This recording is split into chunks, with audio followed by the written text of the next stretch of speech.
Schneider. Tranchez, s'il vous plaît, Président. Cet OM-là a-t-il une gueule de champion? Vous avez assisté, tout comme moi, donc à ce super duel. Est-ce que c'est les oui qui l'emportent ou ce sont les non?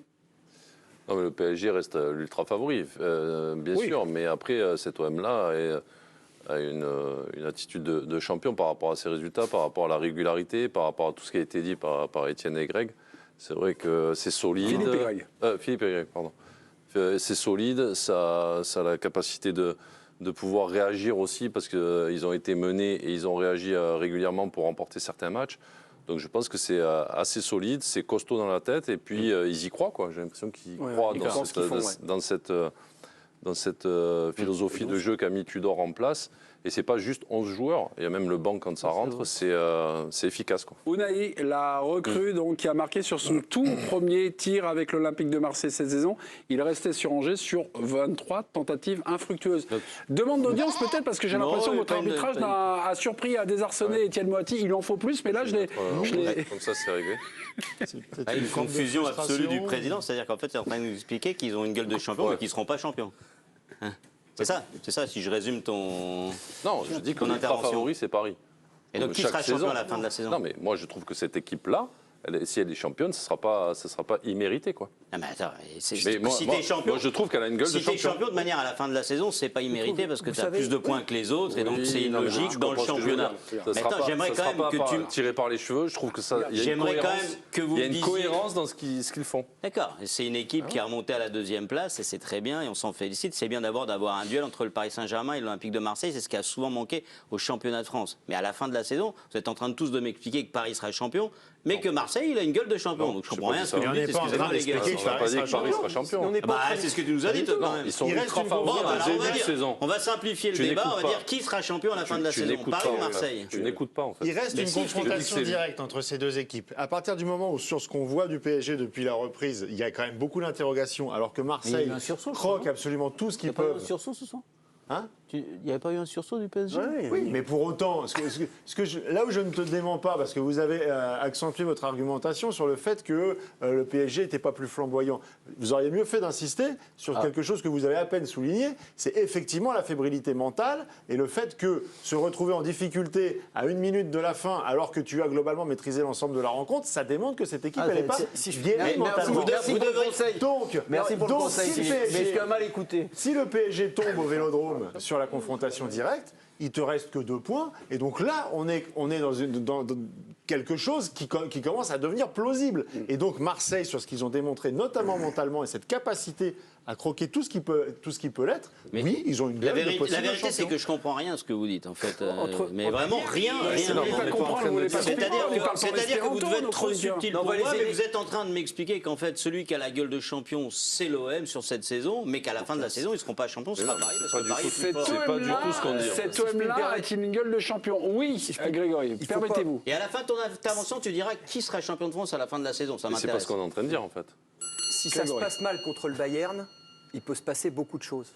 Ça peut vraiment mettre le bazar, d'autant que cette Coupe du Monde, ils vont peut-être à un moment donné finir par la payer pour ceux qui l'ont joué. Il peut se passer encore beaucoup. Ça fait un mois qu'il a payé. Mais non, mais parce que tu peux payer un tribut de blessure, tu peux payer un tribut. Bon, de toute façon, si tu te fais gicler par le Bayern, ce qui serait, je suis désolé, mais dans l'ordre des choses, à un moment donné, on va dire les choses comme elles sont. Si tu te fais gicler contre le Bayern, il peut se passer beaucoup de choses. C'est très plausible. Ah oui, c'est très plausible. Ils vont arrêter de jouer?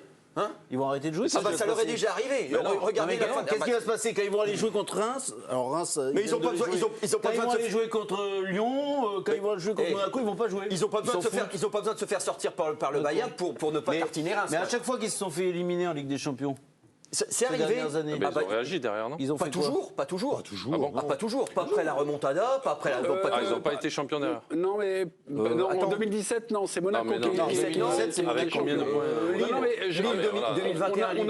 On avait fait un débat la saison dernière après l'élimination contre le Real et j'avais regardé et c'est vrai qu'il y a quelques points de perdus, mais Paris restait quand même, malgré les déconvenues européennes, sur quand même un rendement qui était assez impressionnant. Il n'y a pas eu de descente, puisque quand ils perdent après la remontada, ils perdent avec 95 points, ils sont battus avec 96 points par l'AS Monaco, qui avait fait une saison de 95 points. C'est pas cette saison-là, c'est surtout la saison Manchester, la saison Lille, ouais. Post quand ils font la finale avec Tourelle sur le Final 8. la saison suivante, l'après-élimination face au Real, Ouais. c'est dramatique. C'est dramatique. C'est Ouais. dramatique. Ouais. Il faisait des sorties, je me souviens d'un match contre Nantes absolument cataclysmique. Un exemple en 10 ans. Non, il n'y a pas que cet exemple. 9 fois sur 10, On non. va aller voir Un Candice exemple, Roland. un exemple en Non, c'est disant. intéressant. On va aller voir De Candice 19. Roland. Marseille a 5 points d'avance. Exemple qu'il y a Les 2 ans, Marseillais donc, 5 points de ont-ils retard. évoqué 5 points de retard, pardonnez-moi, sur le Paris Saint-Germain. Les Marseillais ont-ils évoqué 5 points. auprès de votre micro l'éventuel titre de champion Rebonsoir. C'est pas Candice. compté. Bonsoir Mémé, oui, ce terme de champion qui revient surtout dans les bouches des journalistes, des observateurs, voire des supporters, parce que dans les rangs marseillais, on n'y pense pas du tout. D'ailleurs, on était surtout soulagés ce soir d'engranger 3 points supplémentaires, de relancer la machine après le match nul face à Monaco. Et ces 3 points supplémentaires, ça fait 46 unités maintenant au compteur pour l'Olympique de Marseille, soit le 2e meilleur total de l'histoire du club olympien en championnat. Donc forcément, est-ce que maintenant Marseille voit un peu plus haut? Est-ce qu'on peut parler de titre?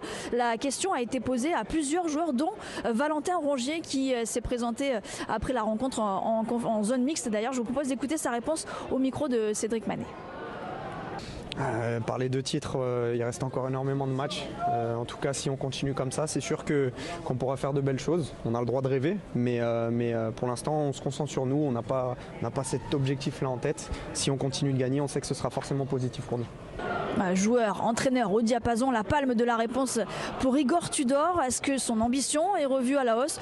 Non, forcément. C'est le prochain match, son ambition, c'est gagner contre Nice dimanche. Voilà. L'OM Non, mais a-t-il. ils ont compris que si éventuellement tu veux être champion dans ce championnat, non, mais c'est qu'en fait, tu joues pas 38 journées contre Paris. Quoi. Tu vois. Donc il y a vraiment 2 confrontations. Donc les autres matchs, tu les abordes avec cet état d'esprit, cette intensité qu'ils mettent après chaque match. Donc tu as peut-être une possibilité de le chercher. Non, mais regardez,